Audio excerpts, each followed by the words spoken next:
Excuse me. What up, brawlers? Welcome back to Throwing Hands. I think that's the first episode that I've ever started without saying what up, brawlers, or brawlers, what is up. But anyway, it's me, it's Toby. So we're going to go over a couple fights in last week's London card because we didn't get the chance to preview that because of time constraints, sadly, on my end. But then we'll get into 291. But Toby, how you doing, man? I'm doing very well. Doing very well. How about you? I can't complain. So let's get into this London card real quick, mate. But anyway, so we're here. I'm gonna give this card a D plus or like a C minus because this card overall, top to bottom, was not good at all. Yeah, I think probably a C. When I watched it back, it was all right. A lot of decisions, definitely not many finishes. Some fights that weren't super high level, but there were a couple of fights that stood out to me as pretty good. Yeah, I'd say like a solid C. A You know. solid C. That's a good way to put it. Just going through the top from bottom to top. Nothing crazy. Somehow Mahmoud Muradov didn't get Brian Barberena out of there. With that's Crazy. crazy for me at least. Yeah, I do think Chris Duncan, I thought he looked pretty good. He did. I know he's been training with Gaethje, they mentioned that on the broadcast, and his cardio held up really well. I thought he was gonna get pretty tired in that fight, but his cardio held up well. He seems pretty well rounded, man. He's seems like a decent prospect. Yeah, we got some good prospects here. Shauna Bannon did not pan out, but she's young. So don't Yeah. fret, all you McGregor lovers out there. No, she was employing the Michelle Waterson tactics of throwing kicks from like 10 feet away from your opponent Yeah. and not really using your feints properly to close a distance, more just feinting to feint. But Hmm. she's not bad. I mean, I think she has some room for improvement, but I think she'll have a future in the UFC. Joel Alvarez continued his 100% finish rate. I mean, beautiful. I think it was a Darce, but that was a beautiful choke. He caught DeCasey on the takedown, I'm pretty sure. But man, Yeah, that was a great yeah, move on he's his part. got kept up the 100% finish rate. I was gonna say he also kept up his 0% takedown rate, but it looks like he did stuff one takedown. So good for Joel Alvarez because if anybody didn't know that, he had a 0% takedown defense rate coming into this fight. He Oh had yeah, that's right. never defended one takedown in his career. I bet you he's just that he's so comfortable off his back, and he's just like, I'll if you want to come into my world, I think that might be his MO. I wouldn't Oh be yeah, for surprised. sure. Yeah, Um, Johnny Parsons, he brought the heat to Danny Roberts, man. That was brutal. yeah, that was a banger. I gotta say, I don't agree that this was the fight of the night. I thought I that was most definitely Andre Feely versus Nathaniel Wood. That was Yes. clearly the fight of the night. But I mean, this was obviously a banger. Johnny Parsons, he's got solid defense, man. His striking defense is really technical, very skilled. He's got good pressure, good cardio. I thought Daniel Roberts looked all right too, but yeah, man, Johnny Parsons really put a beating on him, especially near the end of this fight. So I saw some people saying like, "Oh, just let it go to the end of the round. There was only a few seconds left." Like, I don't know, man. He was getting beat up pretty bad. He was definitely It's the super ref's hurt. job to step in. Yeah, exactly. He's not looking at the clock like, "Oh, I wonder how much time there." He's looking. This guy is hurt. His eyes are rolling back in his head. I got to stop this fight. So I think it's a justified stoppage.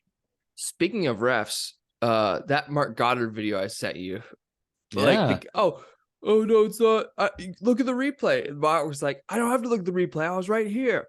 Yeah, nobody should have to look at the replay for that one. That was clear, a couple of back of the head shots, very obvious, and good on Mark Goddard for being stern about that. Or as Colby Covington calls him, Mark Not So Goddard. Yeah, I mean, was he in the Usman fight, the first one, where he Yes, stopped? that's why he Yeah, wasn't pleased about it. yeah, those were a couple of back of the head shots, I will say, but Colby was hurt pretty bad. I mean, Yeah, he was. it's hard to see that fight playing out much differently, like that final sequence, I should say. That's true. Alrighty. Last one on the prelims that we'll go over. Well, this would be it anyway. This was kind of a robbery. I thought Davy Grant landed a lot more than Daniel Marcos. I mean, he landed 20 more shots. If you look at the latter rounds, it was a pretty clear disparity. But yeah, Yeah, Dave Grant might have gotten robbed there a little bit.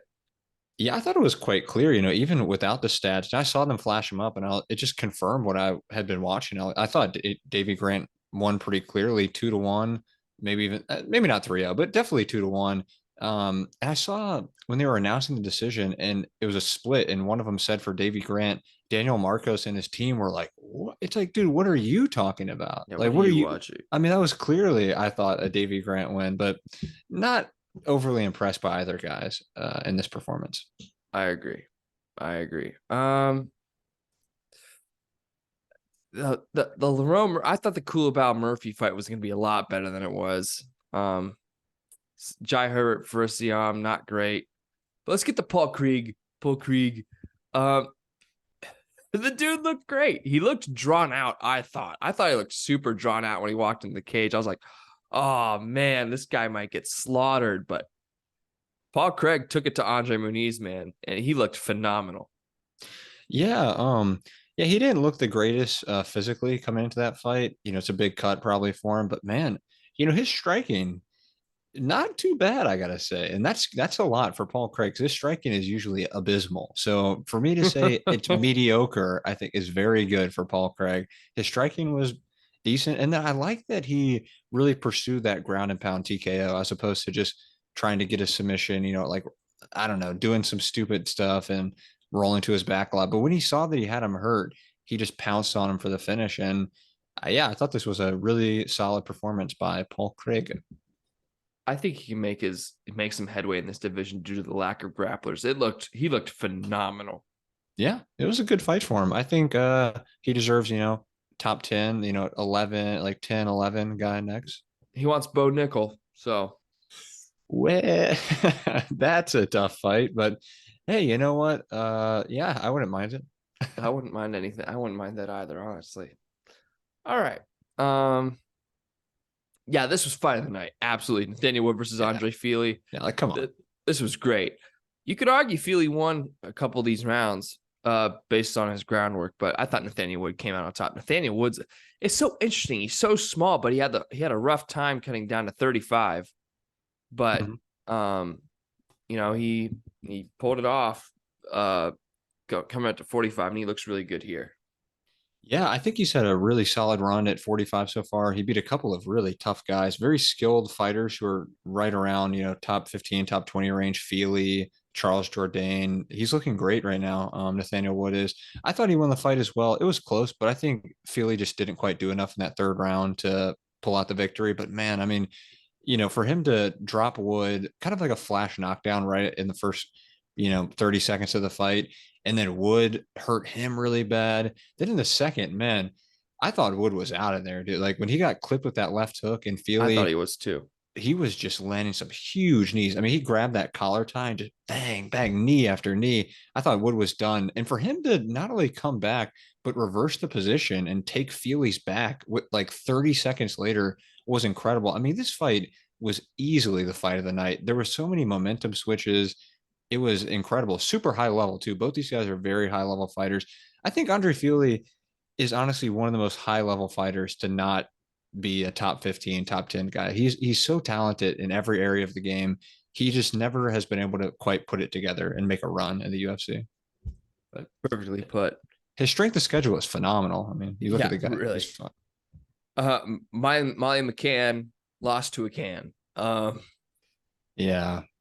10 now 11-8. Julia Stolyarenko. Yeah. Dude, she looked. I This wish Paul was Craig was the co-main, bro.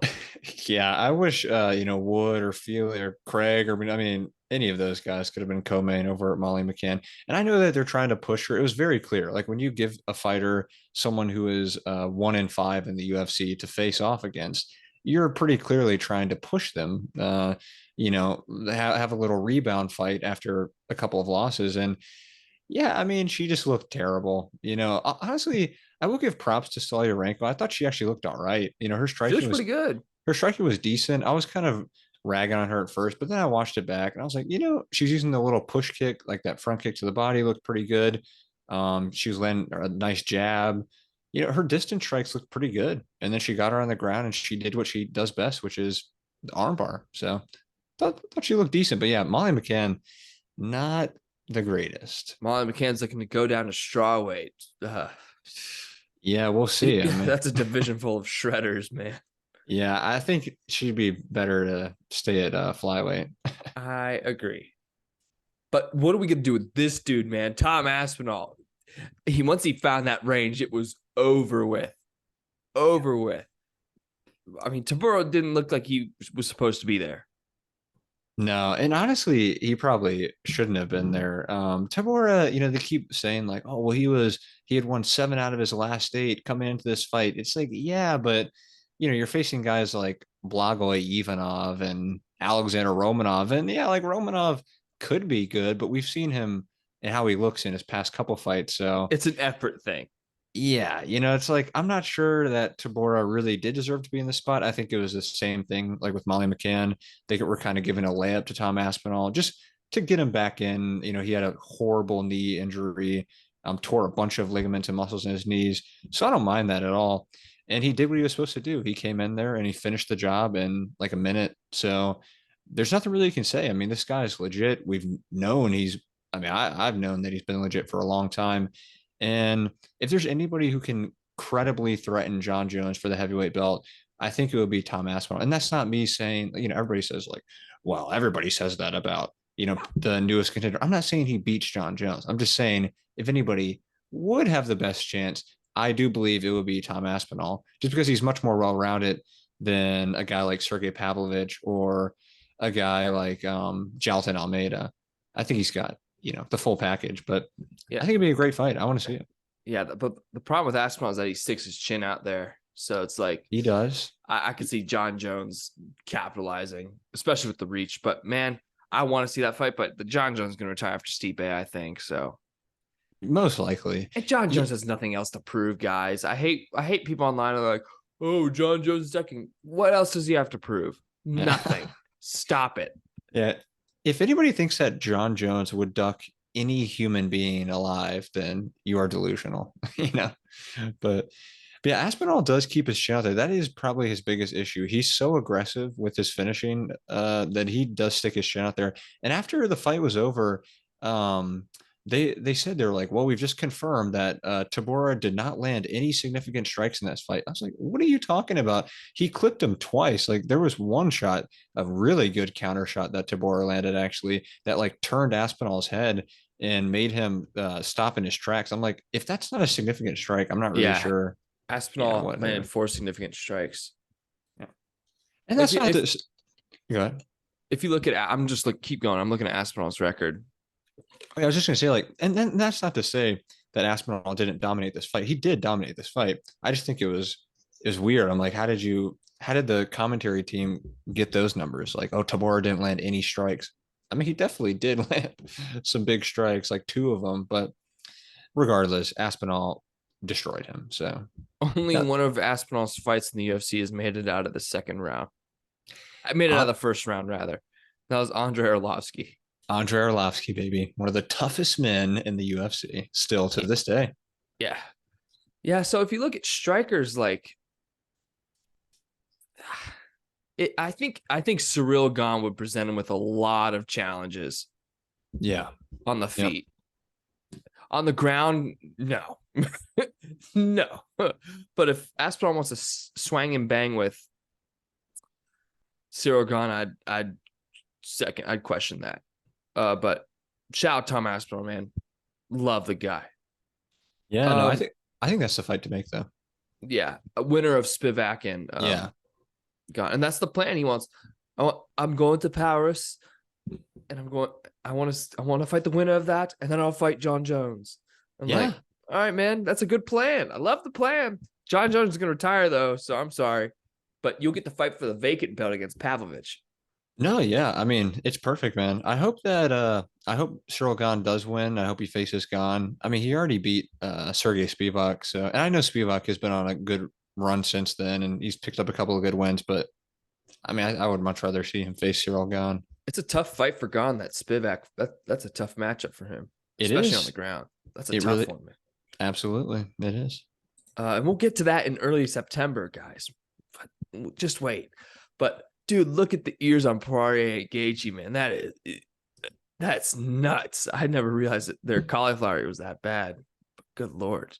Yeah, Gaethje, man, that is horrible. Shout out to those guys, man, for giving us all the content we provide here on Thrown Hands.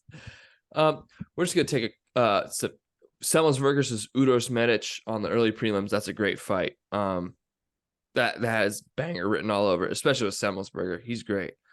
Cachoeira versus Miranda Maverick, something else notable on the early prelims on UFC Fight Pass. I love Jake Matthews, man. I love Jake Matthews. Always brings the heat. Darius Flowers coming off the Contender Series. He's supposed to fight Miguel Baeza, which would be amazing, which would have been amazing, but hopefully in the future. You love Roman Kopilov, don't you, Toby? Yeah, I think Kopilov is a fantastic fighter, man. He's awesome. And he had a bit of a shaky start to his UFC career, but his last two finishes over Puna and DeCirico, man, they have been super impressive. Not that those are like top 15 guys or anything, but just the way that he's doing it, the combinations that he's been putting together, the improved cardio. I think Kopilov is legit. And this is a tough fight, man. Claudio Ribeiro is very powerful, big guy. This is going to be a banger for sure, but I think Kopilov is a legit prospect now. He absolutely is. And yeah, Jake Matthews, shout out Jake Matthews, love that guy. I thought his finish over Fialho, that was one of the most That was impressive brutal. performances. Yeah, one of those brutal knockouts you ever see, and just a super impressive performance. And then actually his next fight got dominated by Matthew Simmelsberger. But still, I think Jake Matthews is very talented as well. Yeah, I completely agree. The Black Beast versus Rogerio de Lima. Derek Lewis says he still got it, and I hope to God he still does, because I love me some Derek Lewis. I love me some my balls was hot Derek Lewis, man. But he's going up against a tough challenger, man, and Rogerio de Lima, and I'm not. If it goes to the ground, like it's over. Yeah, no, if it gets to the ground, definitely no shot for Derek Lewis. He's most likely going to get finished. Not that Rogerio de Lima has like insane jujitsu or anything, but it's good enough. And Derek Lewis definitely does not have good grappling. I mean, he does have the ability to just stand up. Typically, he just gets up from bottom position, which is pretty impressive. But he is a bit older in his career. He's been through a lot of injuries. I'm not sure if he's still quite as capable as he once was. And even on the feet, I mean, he's always got that power, and he can put anybody's lights out at any second. We saw in the Curtis Blades fight, you know, incredible power. But Rogerio de Lima is a big, powerful guy, and he's got a good chin. He can take a shot. So this will be an interesting fight. It's a tough test for Derek Lewis, though, and the odds reflect that. Yeah, I think Derek Lewis gets it done by knockout. Oh, but this is that elevation. Oh, Yeah, oh, that's no, yeah. I forgot Rogerio de Lima by whatever he wants, man. I'm sorry. Yeah, up at like 4,700 feet, I'm not sure Derek Lewis is going to last more than like 2.5 minutes. I hope I'm wrong. I hope I'm wrong. We'll see. Uh, Gabriel Bonfim versus Trevin Giles. Bonfim's great. His brother's really great too. But this is a tough one for Bonfim, I think. Trevin Giles, I mean, for a second fight in the UFC, that's a tough matchup. Yeah, this is a big matchup for him. It's a big step up in competition, I would say. Trevin Giles, had a bit of an up and down UFC career, but he's got a win over Delice, got a win over James Krause. I mean, this guy, he's fought Duplessis, fought Michael Morales, although he did get knocked out in both those fights. But he's fought some of the best guys in the division already. Duplessis. And he's beat some good fighters, and he's a pretty well-rounded guy. He's a good striker. This is a tough fight, but yeah, Bonfim, man, I think him and his brother have a bright future in the UFC. I know that his brother did lose his last fight, I believe, but I still think they're both pretty talented. And Bonfim, he's got two submissions, I think, in the UFC, but both of them were really set up with his hands. He hurt the guy and then pounced on the submission. So Mm-hmm. I think, man, this is a tough one. It's a tough one to say, but it's gonna be a It is fun a fight. tough one. Yeah. Oh, I'm excited.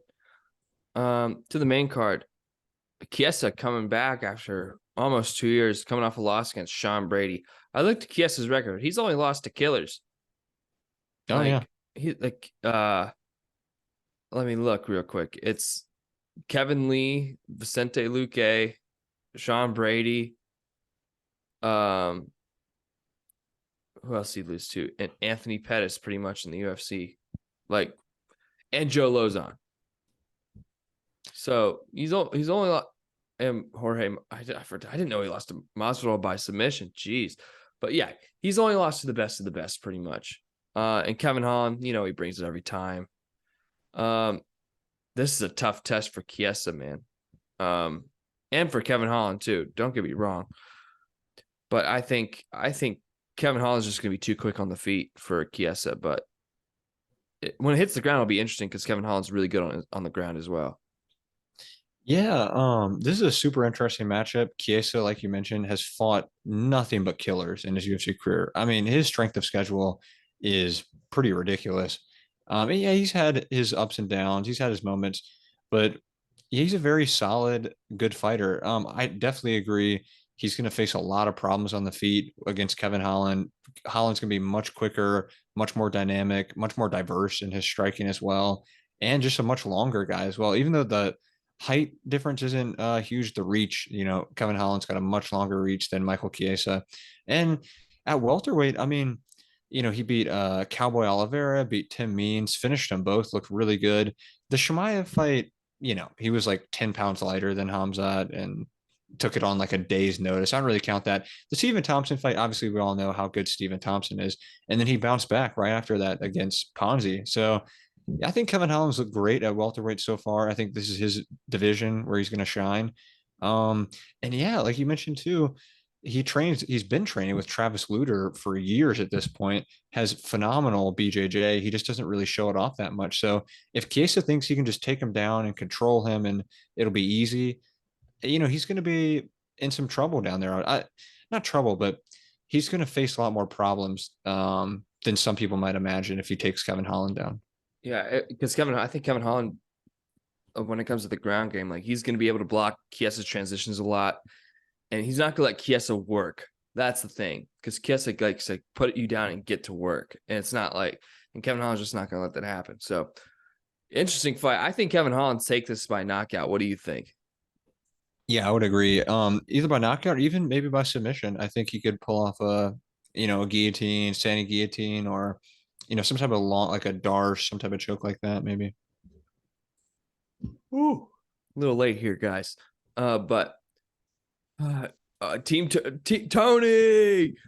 Ferguson versus Bobby Green. I mean, Tony Ferguson claims he's in his prime now, and he said that for the past few pressers. 5 fights and a title. That's what he said this week. I'm not so sure, sadly. However, he has gone up against Bobby Green. This is probably the easiest. Bobby Green's not easy, but when it comes like strength of a fight, this might be the easiest he's had in a hot minute. So we'll see what happens. But Bobby Green's not a piece of cake by any means. Yeah, that man, it's it's always hard to see Tony after all these losses come back in, and you want to believe him, right? When he says, "I'm in the best shape of my life, I feel better than ever, I feel rejuvenated." You want to believe what he's saying, but it's just hard to. I mean, after seeing his chin flying through orbit after Michael Chandler kicked him in the head, or after seeing Nate Diaz choke him unconscious and him looking totally out of shape and gassing out in that fight, pretty much it's just hard to say. He has looked good. Like been watching those embedded videos, and he looks like he's in good shape. But you can be in great physical condition, and the one thing that won't come back is your chin. Once you've lost that, it's really hard to recover from that. And Yep. if people look at his record, like yes, he won 12 fights in a row, and that is incredibly impressive. One of the greatest streaks, maybe the greatest streak we've seen in the UFC, right? But in many of those fights, he was dropped and hurt very badly by big punchers. He was dropped by Anthony Pettis. He was dropped by Lando Venata. I mean, he was hurt in almost all those fights at one point or another. The Edson Barboza fight, for example. So he's taken so much damage in his career. And I think the Chandler fight, the Diaz fight, we saw it accumulating, and even in the Dariush show, the Oliveira fight, where those horrible submissions that he was trapped in, like the arm bar or the leg lock, I mean, that's going to take that's going to do damage to your body. I just don't know if he has what he once did. I don't know if he's going to be as willing as he once was to just pressure forward, despite Bobby Green being a fantastic counterpuncher and just throwing elbows and kicks and knees with reckless abandon. I just don't think he's going to be able to do that. And Bobby Green is a very legit fighter. He's talented. His record is not, the greatest thing you'll ever see, but he's fought the highest level competition for years, and he is a really, really talented fighter. So I got to lean Bobby Green in this one. It's everyone always says like my heart says Tony, but my mind says Bobby Green. So I'm going Bobby Green in this one, Yeah, unfortunately. I, Although I I love am Bobby too. Green too. I love Bobby Shout out Green. Bobby Green. Shout out Bobby Green.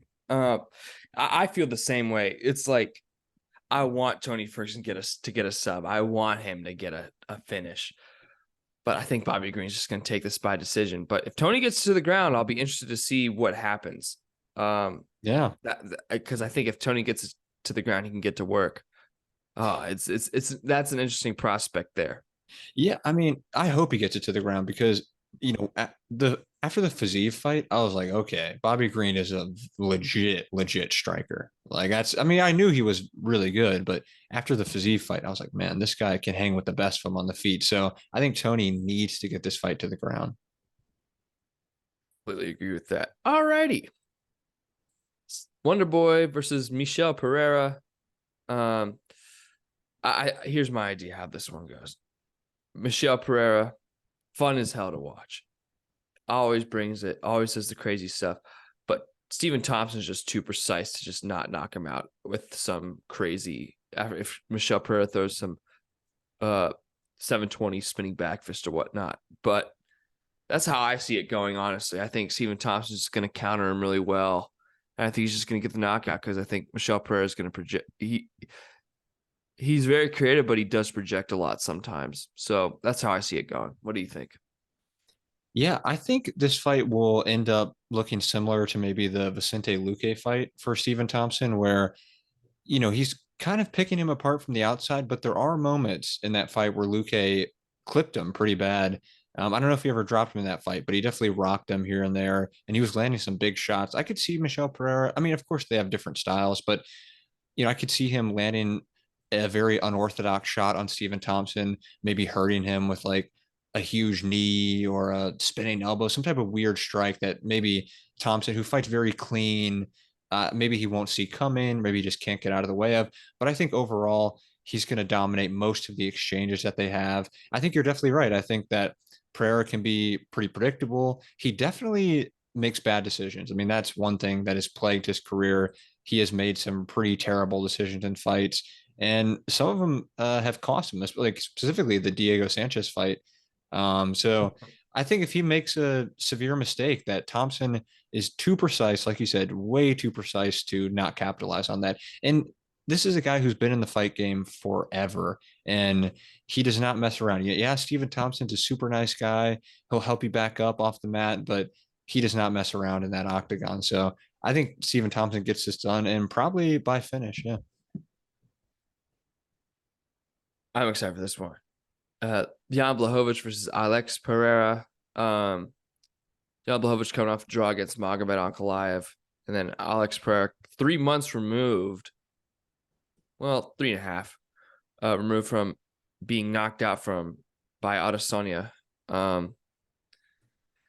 It's a pretty quick time to come back after something that brutal, and especially against the guy who punches as hard as Jan Blachowicz. I'm concerned for Pereira in this fight, and that's really my main concern for Pereira is he coming back too early, and another concern is that Blachowicz is obviously superior on the ground, probably.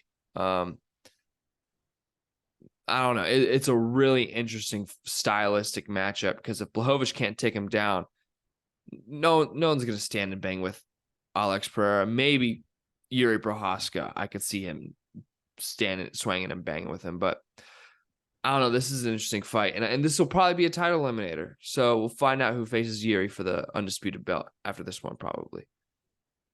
Yeah. This is a very interesting stylistic matchup.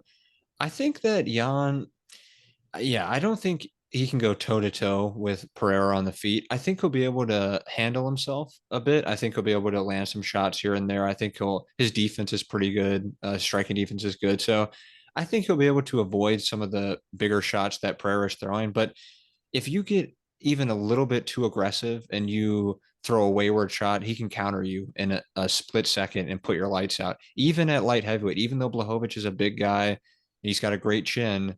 Pereira could put his lights out. I mean, we saw Glover. Glover hurt Blachowicz pretty badly. I think that's a huge thing too. That Glover took the belt from Jan Blachowicz, and he's the main training partner and coach of Alex Pereira. And Glover is a really fantastic mind in MMA. So I think Pereira seems like a guy that absorbs that knowledge. I'm sure he's been just drilling grappling over and over because Pereira.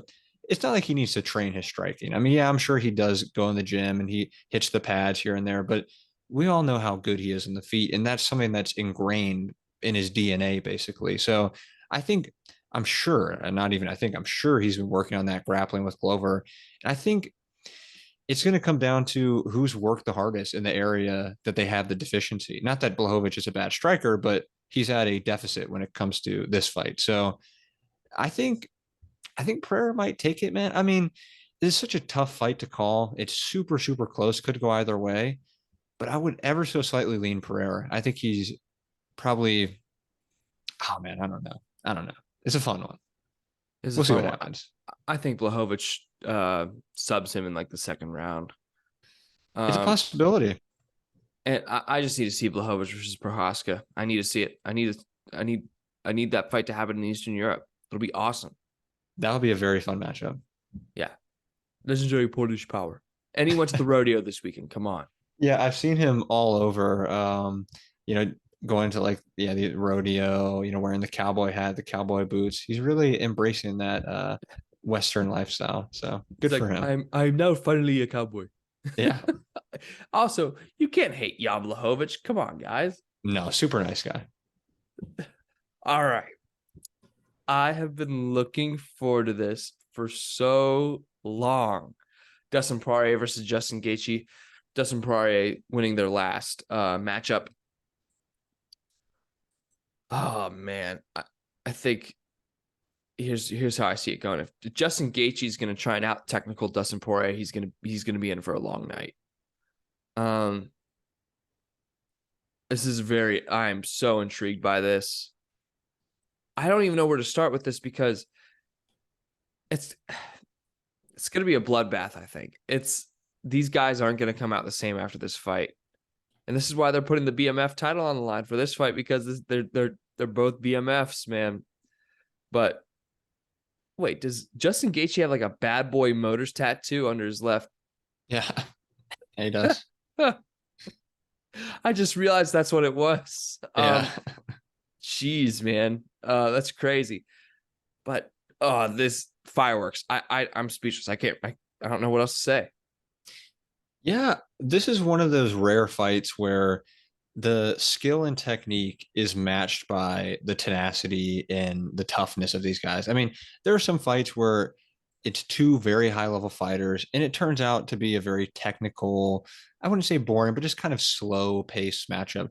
This is one of those fights where these guys have immense technical skill, but they are going to try to kill each other. This is going to be a war. Make no mistake about it. These guys are going to go in there and bang. I mean, if you haven't watched their first fight, anybody out there, it's one of the best fights you'll ever see. And I can guarantee this will be one of the best fights you'll ever see. I think truly this might be the best matchup that you could make in the whole UFC of any weight class, of any two fighters. I mean, I couldn't think of any two guys that are more suited to fight each other. It's a really good time in their careers. Both of them, whoever wins this is right in line for another title shot. And this is kind of their last go at it. I mean, I know Gaethje has talked about that. Poirier has mentioned that. And you just look at their records and what they've done in the UFC, what they've accomplished and who they've faced. Like you said, the BMF title is on the line. And I'm not a huge fan of like, oh, the BMF, this and that. But if we're talking about who's really the BMF of the UFC, it's not Jorge Masvidal. And I love Nate Diaz, but it's not Nate Diaz either.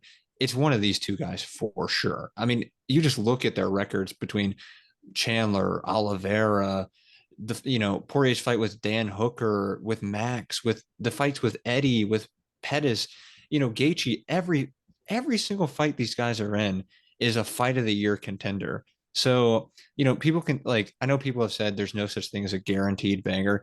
This is a guaranteed banger. This is a guaranteed fight of the year contender. I don't care. Although it is at elevation, but I think both these guys should be able to handle their cardio fine. But truly, Dustin Poirier, I'm a huge fan of him. I think he is one of the most skilled fighters in the history of the UFC. This guy has been in the pound for pound rankings for years at this point, and he hasn't even held an undisputed belt. And that should show you how good this guy is. So I just can't, man. I mean, I don't even know what else to say about this matchup. It is phenomenal. All right, prediction time. You said it perfectly. I think Poirier gets him out of there in the third round again. I really do. I know Justin Gaethje's kind of turned himself to controlled chaos, but that's what Dustin's always been. Yeah, oh man, it's so exciting because both these guys I think have made huge improvements since their first fight. I think, Absolutely. Gaethje in that first one looked pretty one-dimensional. He was really just attacking that leg, but he kept leaving himself open to that counter. But he has shored up a lot of those holes in his game. He's not just flailing with big hooks anymore. He finally got one takedown against Fiziev. I mean, I doubt he's actually going to use his takedowns or anything, but he did show that he could do it. And his controlled chaos. That's a perfect way to put it. I mean, Poirier obviously has improved by leaps and bounds since their first fight. But yeah, man, I think Poirier gets it done. I think skill for skill. I think if you're going to, if you want to go to heart too, who has more tenacity, I think Poirier's got it, man. I think he's got it all. He's the tougher guy. He's the faster guy. Oh, maybe not. I don't know. They're both pretty fast, but I think he's more skilled and I think he's tougher. Although that's not to take away from Justin Gaethje. He was very skilled, very tough, but I think Poirier gets it done probably by finish. Yeah, I could see a late finish, maybe fourth, maybe fifth round finish. Yeah, man. If Gaethje loses, I think he retires, honestly, because he made it very apparent that, hey, I'm not here for a long time. So I can see Gaethje hanging it up after this. Poirier, I'm not so sure, but man, man, this is awesome. I'm beyond amped. This is a treat. This is a treat. Yes, it is a treat. Lots of fights have been made today. Mateusz Gamrot versus Rafael Fiziev late September, I think the 24th or something like that. Great fight. I'm beyond excited for that. Actually, that'll be people don't like Gamrot. I guess I get it, but I think Gamrot's really good and Fiziev's really good too. So that's something you can't not watch. Yeah, that's a crazy matchup. I am a bit worried for Gamrot's chin. He's always getting dropped in his fight for some reason. He does leave his chin a bit exposed, and Fiziev, man, he will find that counter and he will crack you hard. But yeah, Gamrot's wrestling is always there. He chain wrestles like nobody else. Yes. He is relentless, man. So that's a super fun matchup. Yeah. Daniel Rodriguez will take on Santiago Ponzinibbio on September 16th. Bang, that is a heater. That Mexican Independence Day cards is really stacking up well. Yeah, that's great matchmaking. Both those guys that's a great fight for both of them. B-Rod coming off the loss to Ian Gary, Ponzinibbio coming off the loss to Kevin Holland. That's it's a great fight. Giga Chikadze's back. He's fighting Alex Caceres in Singapore. I love it. For the sake of Korean Zombie, I hope he falls a little ill or something on that day, just so he could save his health, and then Giga Chikadze steps in. That's my hope. Because I really don't want to see Korean Zombie get flatlined or like take the worst damage of his career against Max Holloway. First off, why'd Max even request that fight? I understand, I haven't fought him yet, and he's still the one guy from my era whom I haven't fought. Dude. I know. It's brutal. Maybe he just hasn't been keeping up with Zombie's career, but he does not have it anymore, Max. The He's not the lack of same guy. the lack of humanity. I know. And everybody talks about how nice of a guy Max is. Well, that's not very nice of you, Max, to go out there and you're gonna kill this guy. Come on. Okay, on the same September 23rd card as Gamrot and Fiziev, Bryce Mitchell will fight Dan Ige. That's a fun one. That's a fun one. Bryce Mitchell needs to fight more. Yeah. Yeah, he I does. can't stand it. He fights once every other year, it seems like. Bryce, please fight more for my Yeah, son. he's good, man. He's really good. If I remember correctly, he dropped Barboza. It was kind of like a weird He jab that he did. landed on Barboza, but his striking is actually not bad. I was actually pretty impressed with Bryce Mitchell's striking in the Taporia fight. He just ran into a buzzsaw, man. Taporia is one of the best guys in the Yeah, division. You he's know, proved that. yeah, he's proved that, right? And so I think Bryce Mitchell is legit. I think he's top 8 probably right now in featherweight. If I had to give him a ranking, although he's not, but if I were to rank him, yeah, that's where I would put him. So, oh, and then what was I gonna say? Never mind. Totally forgot what I was gonna say. Sadiq Yusuf will fight Edson Barbosa. Speaking of Edson Barbosa, on October 14th. Banger. Banger, banger, Nice. banger. I feel Lots like of they may have tried to make this matchup before. I'm not sure, but sounds like a fight that they may have tried to make before. But yeah, I would love to see it. That's a great fight. Oh, I would too. See what else there is. Christos Giagos coming back to fight. AJ McKee out of Bellator and Ryzen 2 due to like an infection of some sort. I saw the pictures he Oh, posted. what? They're pretty grody. I Dang, would man. not recommend looking them up, guys. Was it like maybe a staph infection or something, or It was there's like a hole in his knee or something like that. It was grody. probably Um, yeah, probably staph. Like Mark Hunt had that one time. Had a mhm. huge hole in his leg. Jamie Malarkey will fight John Makdessi on at UFC 293 on September 9th. Great Fun fight. fight. Yeah. Fun fight. Lots going on, man. Nasrat Hakparas will fight Sam Patterson in Paris. Banger. Yeah, it's a good matchup. Good Lord, so much. Oh yeah, So I know. many I was fights. gonna say about Giga, he's been off for a while, but people should not make the mistake of thinking that this guy isn't legit, a super talented fighter. I mean, Giga, yes, Calvin Cater destroyed him in the last fight. He really, really beat him up badly, but he's taken the time off. And I think that, if you saw what he did to Edson Barboza, you saw what he did to Cub Swanson, this guy's legit. He's a very good fighter. I think that I'm not saying that he's gonna win 100%, but I think he still has a place in the featherweight division. Absolutely. Giga Chikadze is great. His kickboxing is phenomenal. Oh yeah. Michael Bisping says John Jones doesn't hold a candle to Tom Aspinall and that he'd lose in the same way as Marshall Tybura. Stop it. Stop. Stop while you're ahead. And that Bisbing bias for UK fighters is ridiculous, man. Come on, that's just delusion at that point. Like, be real, Yeah. Michael. Come on, Bisping. What else is there? That's really it. Nothing crazy. Yeah, But yeah, man. Lots going on. This fight card is gonna be awesome. Then we have Font versus Sandhagen next weekend. Then we have Luque versus Dos. Oh, Vicente Luque. He had a brain hemorrhage after that Jeff Neal fight. I don't know why he's even allowed to fight again. yeah, that's pretty crazy. That's crazy. He went down bad in that fight, man. He went down really hard. That was a really brutal knockout that he suffered. his chin got cracked. It did. Unfortunately, I mean, you can only take so many shots like he did for so long. Yeah, very true. And then yeah, that's really it. Fairly quiet week. But anyway, Toby, you have anything you want to add? No, I think that was about it. It was great to get back on here though. Yeah, for sure. Sorry for taking a little time off, guys, but Yeah, both yeah, had things we had to do. So we had to come back.